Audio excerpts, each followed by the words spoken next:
हमारे solar system में जमीन वाहिद एक ऐसा प्लेनेट है जहां पर जिंदगी मौजूद है और इस छोटे से प्लेनेट पर रहने वाले साइंसदानों का मानना है कि हमारी कायनात में किसी न किसी प्लेनेट पर जिंदगी मौजूद हो सकती है। साइंसदानों ने मिल्की वे गैलेक्सी में ही 4300 से ज्यादा एक्सो प्लैनेट्स को ढूंढ लिया है और इनमें से कम 30 ऐसे एक्सो प्लैनेट्स हैं जो अपने सूरज के हैबिटेबल जोन में मौजूद हैं। तो आज हम इन्हीं में से एक ऐसे प्लेनेट के बारे में जानेंगे जिसका एटमॉस्फेयर, पहाड़, समंदर और सूरज हमारी जमीन के जैसे हैं और ये प्लेनेट अपने स्टार के हैबिटेबल जोन में मौजूद है, जिसकी वजह से साइंसदान इसे जमीन का कजन भी कहते हैं। वीडियो शुरू करने से पहले अगर आपने हमारे चैनल स्पेस वर्ल्ड को सब्सक्राइब नहीं किया तो सोच क्या रहे हैं, जल्दी से सब्सक्राइब, लाइक और शेयर करें। सबसे पहले बात करते हैं कि एक्सो प्लैनेट्स क्या होता है। हमारे सोलर सिस्टम के बाहर जितने भी प्लैनेट्स को ढूंढा गया है उन्हें एक्सो प्लैनेट्स कहते हैं। ये एक्सो प्लैनेट्स अपने स्टार के गिर्द वैसे ही घूमते हैं जैसे हमारे सोलर सिस्टम में मौजूद तमाम प्लैनेट्स सूरज के गिर्द घूमते हैं। साइंसदानों के मुताबिक फ्यूचर में ये प्लैनेट्स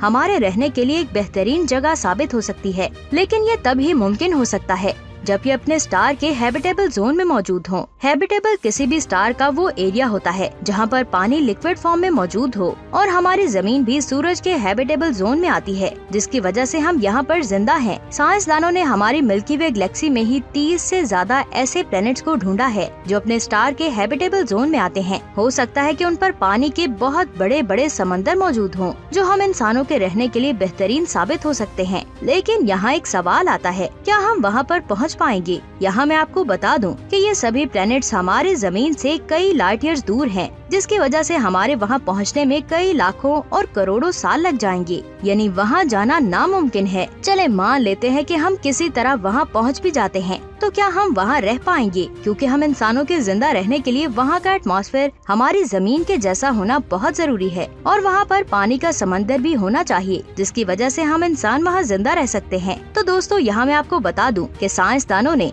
एक ऐसा प्लेनेट ढूंढ लिया है जो काफी हद तक हमारी जमीन के जैसा है और ये प्लेनेट अपने स्टार के हैबिटेबल जोन में मौजूद है। इस प्लेनेट का नाम केपलर 452b है जो जमीन से 1500 लाइट ईयर दूर है। इस प्लेनेट को 20 जुलाई 2015 में ढूंढा गया था। जिस तरह हमारी जमीन सूरज के हैबिटेबल जोन में मौजूद है, ठीक उसी तरह केपलर 452b प्लेनेट भी अपने स्टार के हैबिटेबल जोन में मौजूद है। ये प्लेनेट साइज में हमारी जमीन से 60% ज्यादा बड़ा है। आप ये जानकर बहुत ज्यादा हैरान होंगे कि साइंसदानों ने अब तक जितने भी प्लैनेट्स को ढूंढा है जो अपने स्टार के हैबिटेबल जोन में मौजूद हैं, उनमें से केपलर 452b बहुत छोटा प्लेनेट है और इसे नियर अर्थ साइज वर्ल्ड कहा जाता है। अगर हम बात करें यहाँ के एटमॉस्फेयर में रहने की, तो पानी के बाद सूरज जिंदगी के लिए दूसरा अहम एलिमेंट होता है। इस प्लेनेट का स्टार काफी हद तक हमारे सूरज के जैसा है। केपलर 452b हमारे सूरज की तरह ही एक जी टाइप स्टार है। अब यहाँ पर एक और सवाल आता है कि ये जी टाइप स्टार क्या होता है? स्टार की 7 कैटेगरीज होती हैं, जिनमें से आपको सिर्फ 3 के बारे में बताऊंगी, के स्टार, एम स्टार और जी स्टार। ऐसा स्टार जो हमारे सूरज से काफी छोटा और ठंडा हो वो के स्टार की कैटेगरी में आता है और जो स्टार हमारे सूरज से थोड़ा छोटा और ठंडा हो वो एम स्टार की कैटेगरी में आता है और ऐसा स्टार जो सेम टू सेम हमारे सूरज के जैसा हो वो जी स्टार की कैटेगरी में आता है। केपलर 452b का ऑर्बिट जमीन के ऑर्बिट से सिर्फ 5% ही ज्यादा है। फॉर एग्जाम्पल, सूरज और जमीन के दरमियान जितनी दूरी है उससे केपलर 452b और केपलर 452 के दरमियान की दूरी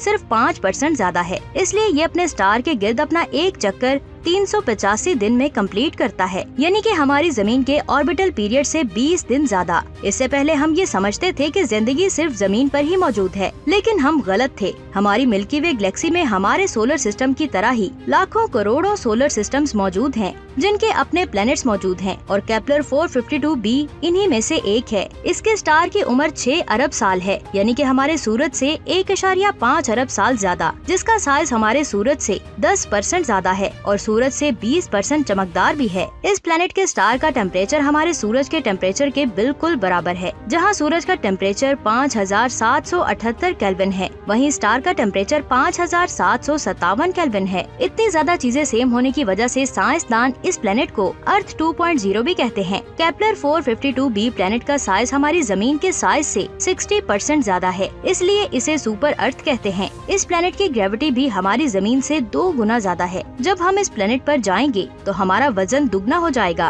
केपलर 452b, जिसका एटमॉस्फेयर हमारी जमीन के जैसा है, जो अपने स्टार के हैबिटेबल जोन में मौजूद है, जिसका स्टार भी हमारे सूरज की तरह एक जी स्टार है, जो अपना ऑर्बिट 385 दिनों में कंप्लीट करता है। इतनी सारी सिमिलैरिटीज होने की वजह से हो सकता है कि इस प्लेनेट पर जिंदगी मौजूद हो। हालांकि हमारे पास इस बात का कोई ठोस सबूत नहीं है, लेकिन साइंसदान लगातार इसकी स्टडी कर रहे हैं और ये जानने की कोशिश कर रहे हैं कि क्या हम फ्यूचर में यहाँ रह पाएंगे या फिर नहीं। साइंसदानों को अब तक जो डाटा मिला है उसके मुताबिक जमीन के बाद ये प्लेनेट लाइफ के लिए बेहतरीन है, लेकिन यहाँ सबसे बड़ी प्रॉब्लम इस प्लेनेट की जमीन से दूरी है, जो हमसे तकरीबन 1400 लाइट ईयर्स दूर है। यानी अगर हम 60,000 किलोमीटर पर और की स्पीड से ट्रेवल करें तो हमें यहाँ तक पहुँचने में 2 करोड़ 60 लाख साल लग जाएंगे, जिसका मतलब है कि आज की एडवांस टेक्नोलॉजी को इस्तेमाल करके भी हम उस प्लेनेट पर नहीं पहुँच सकते। फर्ज कर लें कि अगर हम फ्यूचर में कोई ऐसी टेक्नोलॉजी बना लें जो लाइट की रफ्तार से ट्रेवल करे, तब भी हमें यहाँ पहुँचने में 1400 साल लग जाएंगे, जिसका साफ साफ मतलब है कि जमीन पर रहकर हम अल्लाह का शुक्र अदा करें और इस जमीन की हिफाजत करें। तो दोस्तों, आज की वीडियो आपको कैसी लगी नीचे कमेंट्स करके जरूर बताएं। और अगर आपने 7 आसमानों वाली वीडियो नहीं देखी तो वो यहाँ क्लिक कर कर देखें।